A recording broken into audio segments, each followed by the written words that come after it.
Hello everyone and welcome to Helen Joy Creates. If you saw my last video, you'll see that I took hold of a whole load of Stampin' Up products. So today I thought I would have a go with playing with a couple of the kits. So I decided to use Framed for You and Beautiful Friendship and just use a couple of the smaller elements from both of these sets just to have a little bit of a play around and see what I could come up with. I decided as well just to use a couple of colours, pear pizzazz, which is just a stamping spot, and the soft suede. So they're just nice little inks if you particularly want to just try out and see what colours are like rather than buying a larger ink pad. I did also add in a splash of colour later, which I will show you. With the products I chose, I got two acrylic blocks, one larger one, which is the E size, if I remember rightly, which fits this frame on very nicely and takes most of the larger size stamps that I've got. So I just wipe that down with the ink.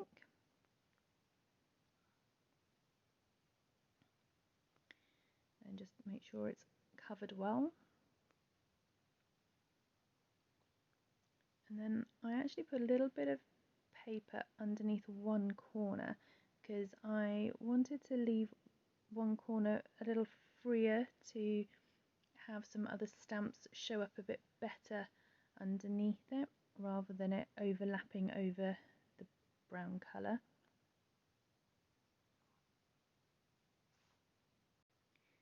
Just giving it a few gentle pushes to make sure the impression is made well before I pick it up. There we go. And of course always wipe down your stamps to make sure they are looked after well and last longer. I usually just wipe them down with a damp cloth and then wipe them off with a dry tissue. Then use my smaller acrylic block, which is the B size one, and add my flower to that. I go for the Flirty Flamingo colour.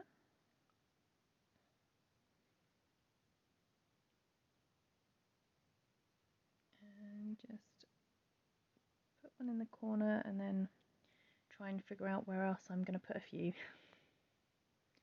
Just dot them around a little bit.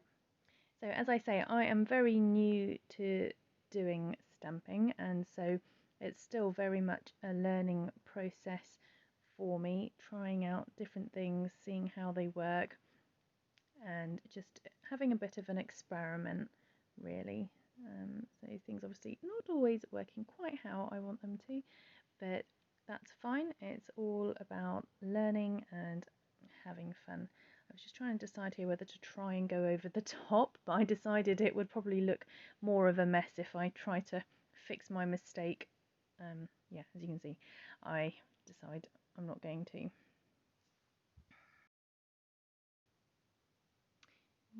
I decided I was going to go for autumn theme, and so next I thought I would put some pine cones on. As you can see, these stamps are really nicely detailed. It's amazing how well they pick up the ink and just have those fine lines of detail once you've printed them on the paper. I'm actually using a smooth Bristol paper to stamp on here.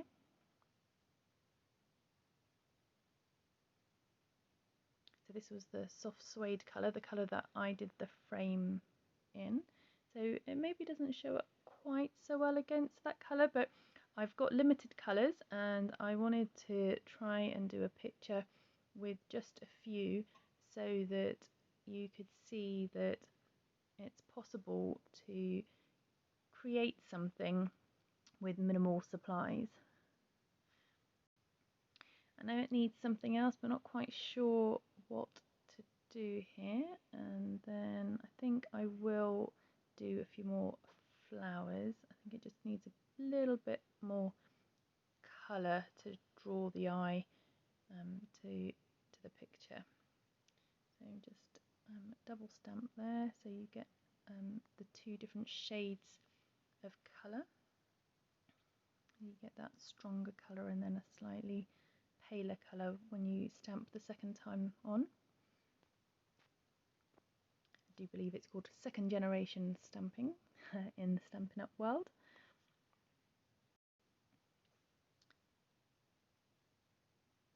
And another good reminder there, make sure you close up your inks once you're done, just again preserve their lives and make sure they're not going to dry up too fast. So next, pear pizzazz again.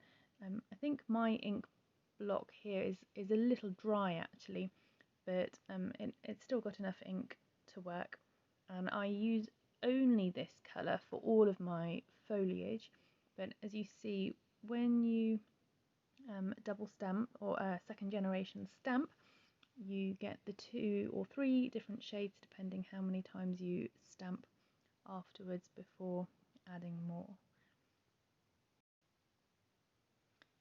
So just playing around, trying to figure out where these leaves are going to go.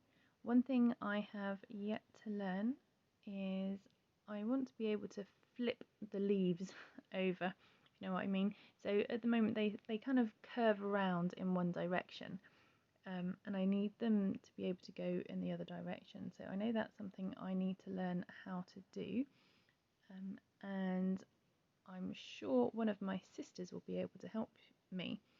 So for those of you who don't know, both my sisters are Stampin' Up demonstrators and have been doing it for quite a number of years, even though this is my first experience of using these products.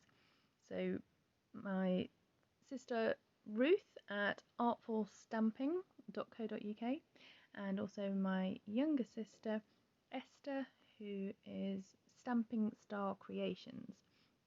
So if you're interested in Stampin' Up and stamping, then do please check them out as well, and I'm sure you'll see some of their lovely work and ideas and tips for doing stamping.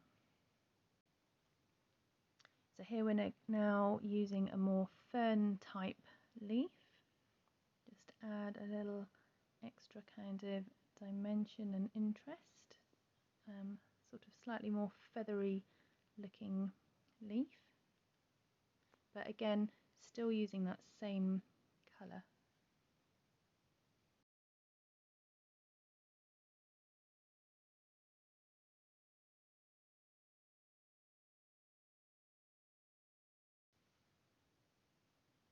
And as you can see, again, I'm just using a spare bit of card to cover over bits where I'm not wanting the stamp to make an impression on the paper, so it's not overlapping over the design that I've already stamped. So I decided I might need a little bit more accent or kind of different texture, I guess.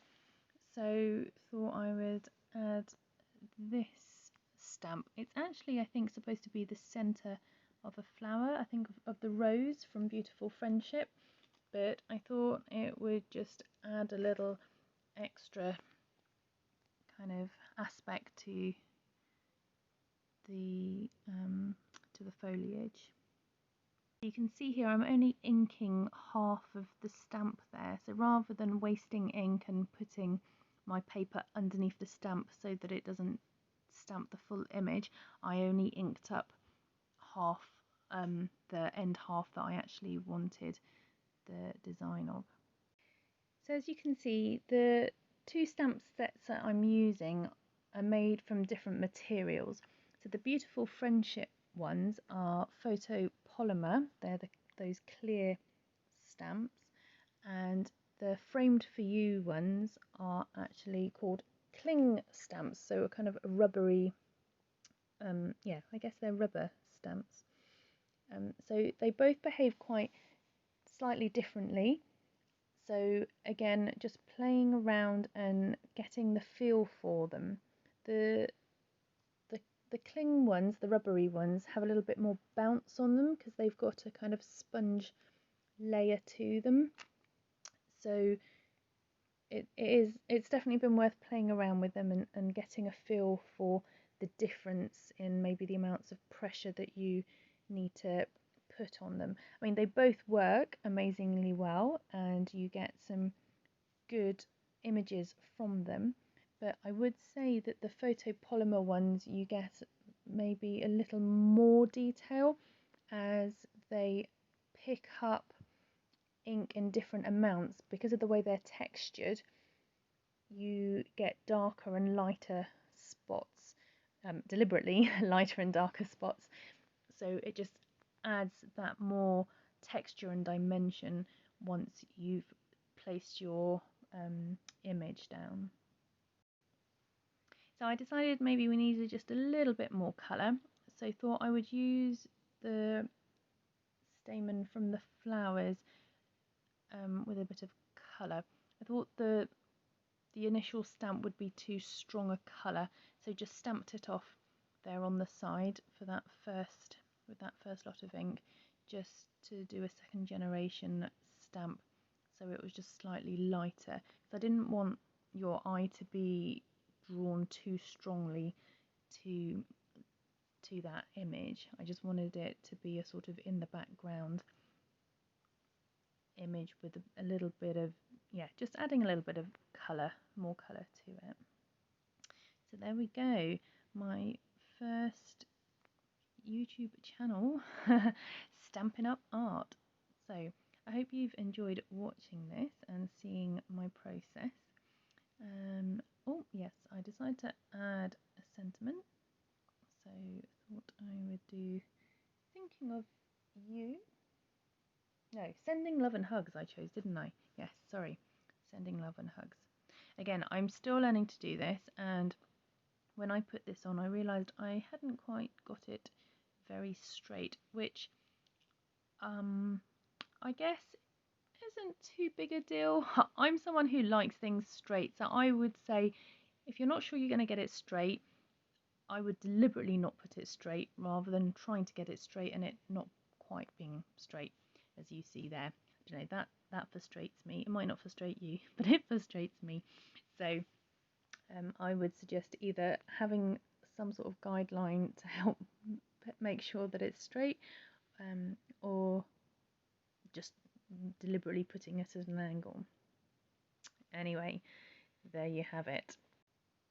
So I just wanted to show you that with just a very few products, the possibilities are absolutely endless with what you could create, just with having a few flowers and some foliage, and even just a handful of colours, you can make lots of different things. If you're interested, please write in the comments and I will point you in the right direction to get your own supplies. Thank you for watching.